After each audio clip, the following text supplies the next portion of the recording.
Nous poursuivons à présent notre série de reportages 10 ans après le 11 septembre. Vous vous souvenez peut-être de la fameuse tour numéro 7 qui s'est écroulée après les Twin Towers.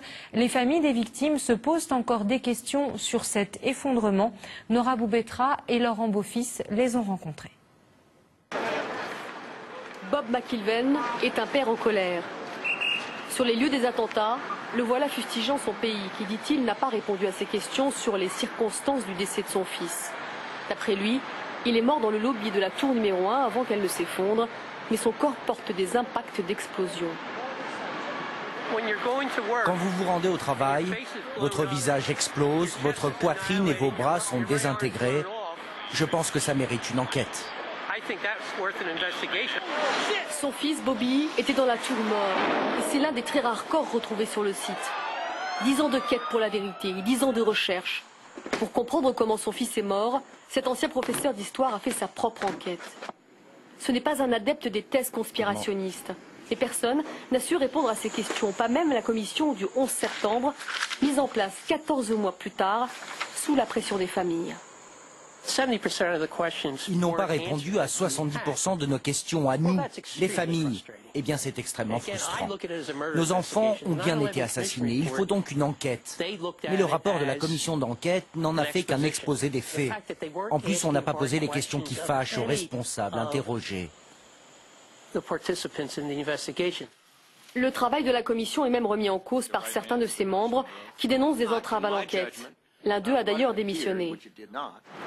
John Farmer était conseiller juridique dans cette commission. Dans son livre, il explique que le gouvernement a caché la vérité. La CIA a détruit des cassettes des interrogatoires des cerveaux du 11 septembre. Des cassettes dont on ne connaissait pas l'existence à l'époque. Et puis il y a aussi la conseillère en sécurité nationale de Bill Clinton. Elle a volé des documents aux archives nationales. Bob McIlvaine et son ami, l'ingénieur en génie civil, ont des doutes aussi, car la commission n'a pas évoqué l'effondrement de cet immeuble. Une troisième tour, le bâtiment 7, s'est écroulé le 11 septembre sans avoir été heurté par un avion. Elle s'est brusquement affaissée en moins de 7 secondes. Les deux hommes réfutent la thèse officielle selon laquelle la chute est due à un incendie.